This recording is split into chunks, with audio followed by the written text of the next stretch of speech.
And welcome back to Chicago Bulls Insider. Today, we're talking about the breaking news around the Chicago Bulls as they trade Lonzo Ball to the Cleveland Cavaliers for Isaac Okoro. We're going to be talking about the details and what this means for both teams moving forward this season. And so before we go ahead and we jump into it, I first want to remind you to slam dunk on that subscribe button, just like Modest Buzelis slam dunks in games. And so in exchange for slamming on that subscribe button, I'm going to give you nothing but daily content around the Chicago Bulls. So make sure that you hit that like, you hit that subscribe, and you join the Chicago Bulls Insider family as we talk nothing but Chicago Bulls basketball. And so with that being said, let's go ahead and let's jump into it. The breaking news here as Lonzo Ball has been traded to the Cleveland Cavaliers. And so this came to us via ESPN. You can see there with Shams reporting that the Chicago Bulls are trading Lonzo Ball to the Cleveland Cavaliers. And so to start off, it looks like that this deal is a one-for-one swap, meaning that just the players were traded. There were no picks involved. And so let's go ahead and let's start with Isaac Okoro, and then we'll take a look at, the Cleveland Cavaliers side of things and just really ultimately what this means and just how do the Bulls push forward now. And so let's start with Isaac Okoro here. And so with Isaac Okoro, if you're not familiar with his game and really who he is, I mean, he's 6'5", 225. He's played in the NBA here for 5 seasons. He's 24 years old, and he was the pick after Patrick Williams when we drafted Patrick Williams there in 2020. And so taking a look at his numbers, look, you're going to see a player that it doesn't really jump off the page with what he does from a number standpoint, but I do think that he does offer something to the Chicago Bulls team as far as defense, which we'll talk about that here in a moment. And so you see that this last season, 6.1 points per game, 0.6 with the steals, 0.3 with the blocks, 0.4 with the turnovers,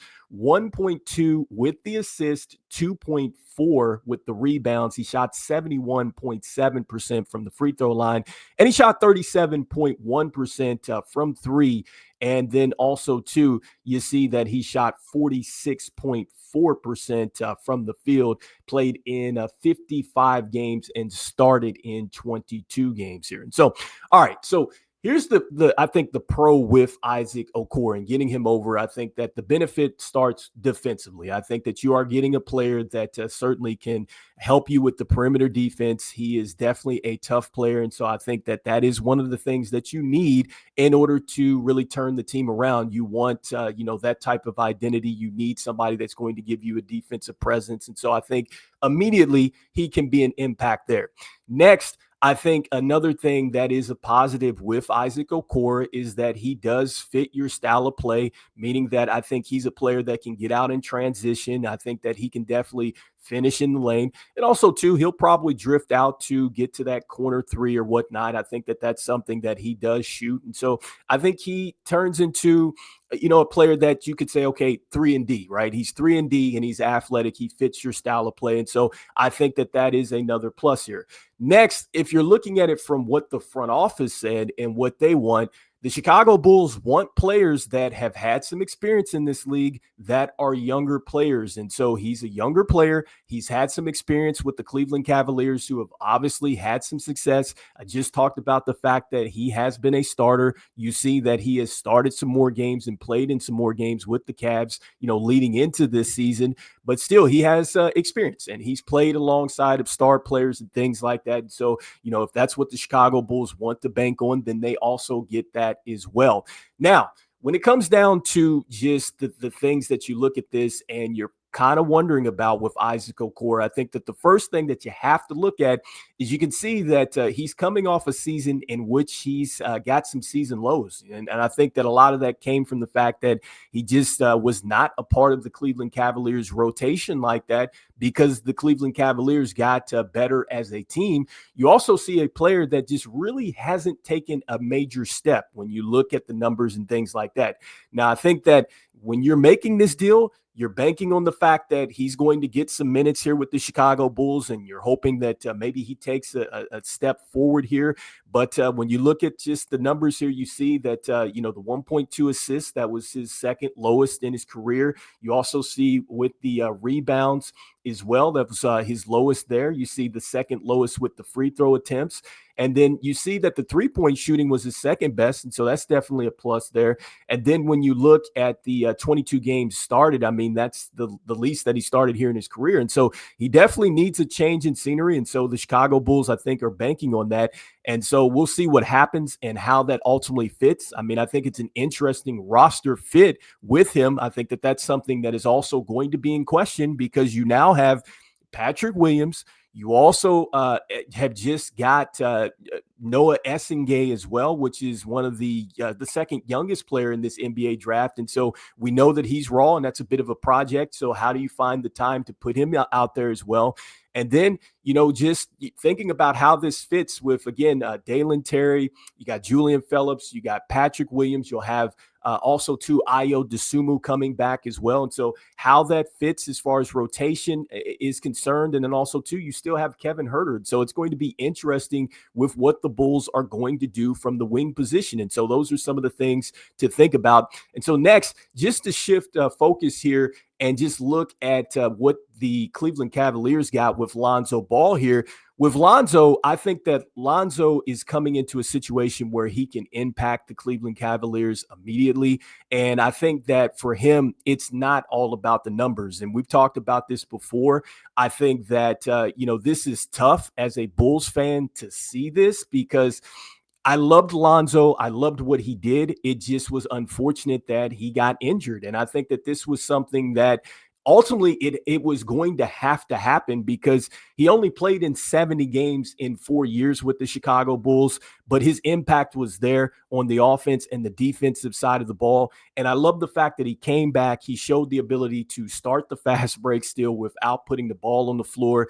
And then also, too, he was there to definitely get the offense settled when it was just unsettled, right? Like you knew that there were mismatches and things like that. And Lonzo was going to find a way to get it to those players. He would find players that are cutting and everything else. He just makes everybody better on that end of the floor. And defensively, his impact, getting the block shots, the chase down plays, understanding rotations, like this is a good move for the Cavs because the Cavs get a player that can help them, that they're in a situation where the East is wide open, especially with the injuries and things like that. And so for the Cavs and betting on Lonzo Ball, and the amount of games that you're going to get out of him, I think it was a good move for them because you're getting a player too that has a team-friendly contract because we talked about this before.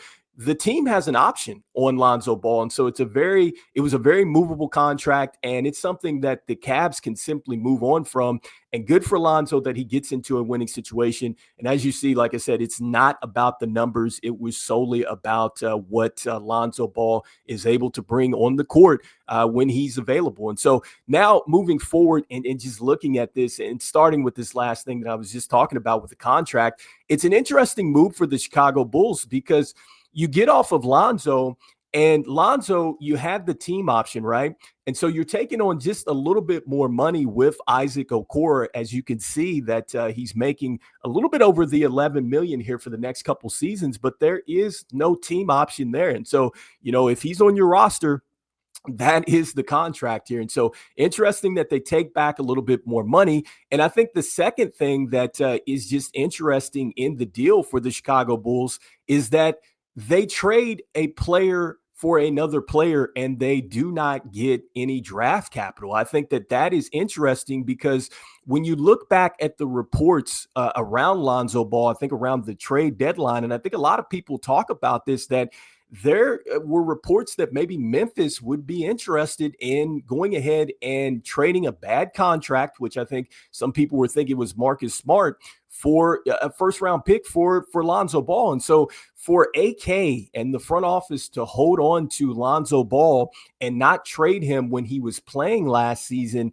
and when you really could have got, some first-round picks, which really would have given you more bites at the apple to turn this team around. I mean, I think that that's going to be interesting to me. And then you don't even get a second round selection as well. And so, again, I just wonder with just the long term build for the team, where is the plan there? So that is one of the things that I think is very interesting in the deal.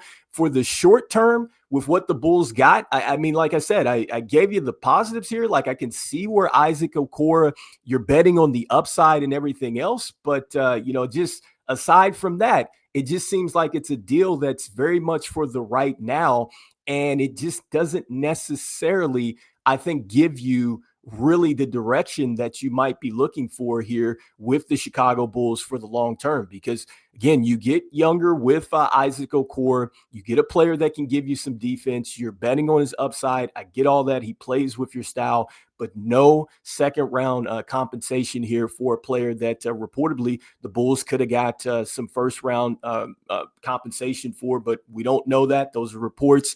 I'm not in the front office, and so we're just going off the speculations here. And then also, too, with the Cavs, it just seems like that they really won in the deal, because for them, they got a player that's in the win now mode. They also get, I think, a low risk, high reward, because yes, I get it with Lonzo Ball and the injuries and things like that. But if it doesn't work out, they simply can just opt out of the contract. And I like the fact that they're thinking ahead. They're looking at this situation and they're not saying, okay, we were top of the East last year, so we're not going to do anything. No, they were aggressive. They went out and got a player that said, hey, he can possibly open it up for us. He can knock down threes. Maybe he gives us that intensity that we need off of the bench. And I've said this with Lonzo Ball. To me, he reminds me, or I think he's trending to a player like Sean Livingston in his career. Once he got injured, he came back from the major injury and he was able to contribute off of Golden State's bench and be really impactful in their championship teams. And so I think that is really the path for Lonzo Ball. I'm not sure he's going to necessarily play like tons and tons of games like he used to in minutes like that. But if you can keep him healthy and get him into the playoffs, man, he can definitely be an impact here for you. And so anyway, you guys let me know in the comments here what you guys are thinking, because like I said, I think that this is a right now type of deal for the Chicago Bulls. Not sure if it necessarily was the best deal for their future, because they didn't get any draft compensation. And I just wonder what is next now with AK, because if you're doing a 1-for-1 swap, which he's done that with Alex Caruso, and he also did that with Lonzo Ball, you have to think about this. If Vooch is next, Vooch is making over $21 million. And so on an expiring contract, what would that look like if you're bringing over a player that the money is essentially kind of matching up? And how much money would you be taking back? What is the player that you're looking to take in? Because that is where it becomes very interesting. And I think that, look, Vooch, now that you moved off of Lonzo, you have Vooch, who's coming off, I think, a very good season shooting the three ball. In fact, that was a great season for him and rebounding. What will the Chicago Bulls do as far as value for Vooch? I think that is really the next thing to wonder as free agency starts Monday. We'll be talking about that and more on the next show. And so anyway, you guys let me know in the comments, what do you guys think here about the Chicago Bulls moving Lonzo Ball to the Cleveland Cavaliers for Isaac Okoro? And so, as we always say, go Bulls, and I will see you guys on the next one. All right, peace.